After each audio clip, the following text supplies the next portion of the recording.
bukan watak yang kecil pada saya. Hang Tuah ini satu watak yang besar. Dia adalah kita panggil sosok seseorang yang kita telah letak dia sebagai seorang pahlawan, bulu balang, atau lebih kita panggil macam mana tu Hang Tuah ni idola kan. Laksmana Hang Tuah. Maafkan saya kalau saya salah, tapi memang Laksmana Hang Tuah seorang yang saya anggap besar.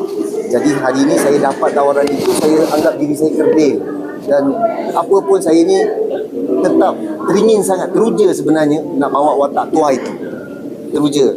Dan apatah lagi saya orang Melaka, dan inilah pertama kali yang saya anggap satu peluang yang dekat sangat dengan hati saya.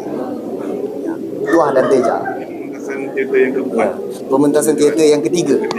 Yang pertama adalah teater musical juga, Bahayanya Wanita, arahan Irma Fatimah. Yang kedua arahan teater musical juga, iaitu Uda dan Dara, penulisan dari almarhum Usman Awang. Dan ini adalah yang ketiga, pun musical juga, Fantasi. Inilah salah satu lagi peluang yang saya tak boleh lepaskan. Apa lagi yang saya boleh timba, pelajaran apa lagi saya dapat menerusi apa yang saya ada lalui sekarang bersama dengan tim Tuah dan Teja, insya-Allah.